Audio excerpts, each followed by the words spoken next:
So if you picked up a camera like the Sony FX30 or the Sony FX6 and you're looking for accessories, you need to stop. Because if you're looking for a monitor, I might have something that's gonna give a lot of other monitors on the market a run for their money.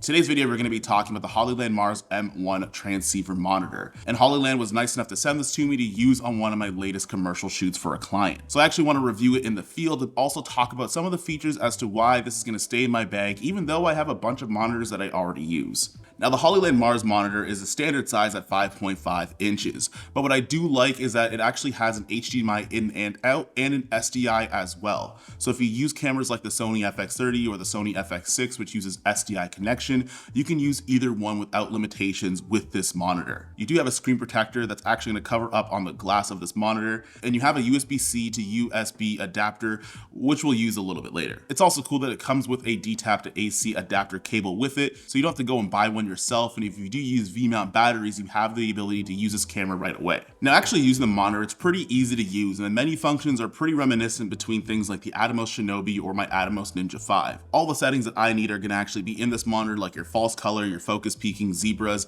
de-squeezing footage if you're using anamorphic lenses, and as well as using something called frame guides. Now, if you guys don't know about frame guides, talk about them quite a lot, but if you do have situations where you need to shoot vertical and landscape footage at the same time, frame guides is a great way to actually give you a preview of what that's going to look like in post, meaning that you don't have to deal with a bunch of issues when you're reshaping and cropping in your footage for different platforms. So let's talk about loading LUTs on this monitor. Now, it's a little bit of a different workflow where you can't just connect an SD card directly into the Hollyland Mars monitor. So if you want to load in LUTs into the monitor, you have to take your SD card and do your normal workflow by actually drag and dropping the cube files over onto that memory device. Now, instead of actually putting the SD card into the monitor, you could actually use your card reader and you could load LUTs into the 5 slots that you want to use it for. Now, remember the adapter we were talking about before that's USB to USB-C? If you don't have a USB-C card reader, you can use a regular USB device, use that adapter and attach it into there to use a similar workflow to load your LUTs on this monitor. Now, this monitor actually has the ability to transmit and receive a signal. So that means that if you have another Hollyland Mars M1 monitor, you could actually just use the 2 monitors to communicate with each other to transmit a signal and to actually view what's going on from a camera without the need of any external receivers or transmitters. So that you could transmit a signal from your monitor over to your iOS device using the Hollyland app. You can connect to an iPhone or an iPad. So if you are working with clients and you don't have another monitor to actually transmit a signal to, you could actually send it to their phones and they could watch footage happen in real time. On top of that, there's actually a record button that can screen record what you're doing as you're doing it, and you could use that to save it to your phone for behind the scenes footage, or if you're someone that makes vertical content like Instagram Reels, you have that footage right away without having to process it from your computer. Now keep in mind, this won't give you the most big and robust file that you can. It's going to be used that you would if you're editing this footage, but to be able to see and actually screen record from your phone is a really handy feature, and it saves you the money of buying a whole other system to have a wireless monitoring setup. Now, Hollyland was nice enough to send me a receiver to connect to my external monitor, and during the shoot I use a wireless monitor setup not only for my clients to watch and see what's happening as the shoot's going on, but the style of shoot that this was, where I had multiple talent and multiple athletes at the same time, a lot of times I was only able to shoot one at a time, which means I had to keep the other 3 busy, which I did by using a wireless monitor, so they had something to watch and they also knew what I was looking for in terms of the shots that I was trying to get. Now, in terms of the latency between my camera movement and the actual monitor itself, I didn't notice any significant lags between the 2 of those things. Now it's time for a latency test of this monitor. And there's more than one way to skin a cat. So if you want to test out latency, the easiest way you could do it is doing this. Waving my hand like an idiot to see if it actually transmits on the monitor around the same time as it does through the wireless receiver. Or what we could actually do is we could record a scene, use a follow focusing system, and to find out if the latency is actually good enough for someone to pull focus in a real life situation. So this is RJ.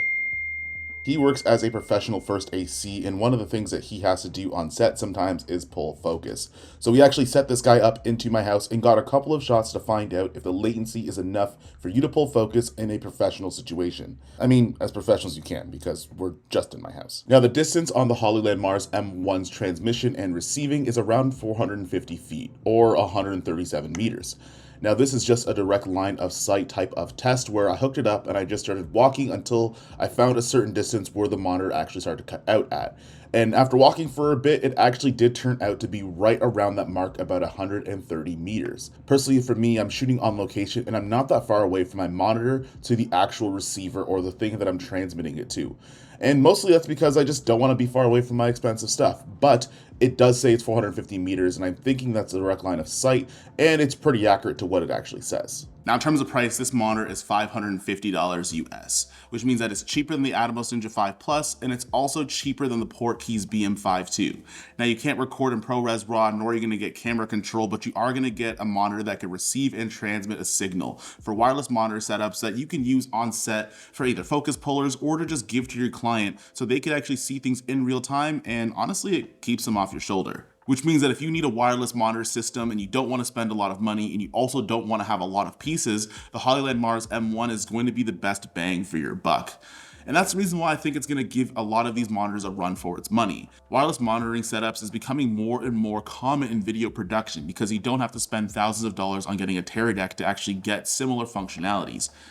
Now, a lot of times I work on small sets with smaller crews, and I don't necessarily have a focus puller as well, but to be able to have a monitor that can transmit a signal to make that easier for anybody that's going to be pulling my focus is something that comes in handy, especially at a smaller price tag. Now, this monitor is not without flaws, and there's a couple things about it that I'm not too crazy about.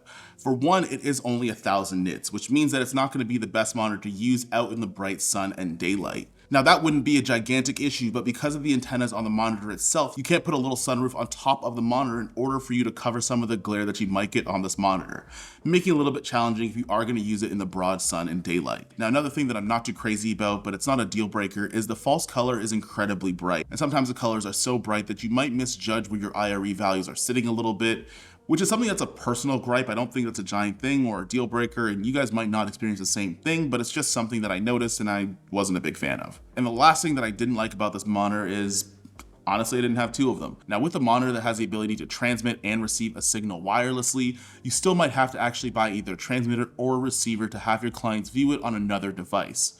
Now, you can use your iPhone or you can use your iPad, but one thing I do want to recommend if you want to keep things consistent and uniform is to actually get two of these monitors, which still puts you in firing range in terms of pricing compared to other monitors that are offered. That all to be said, a special shout out to Hollyland for actually sending me this monitor. Now this channel's growing a little bit, a couple of companies have sent me things to review and I had a lot of fun actually using this on my client shoot. But some of you guys actually asked for a cinematography breakdown on the shoot that I was on. So if you guys want to check that out, the video is probably going to be somewhere over there. That being said, make sure you like the video, comment, subscribe, do all the things YouTubers ask you to do, and I'll see you guys in the next one.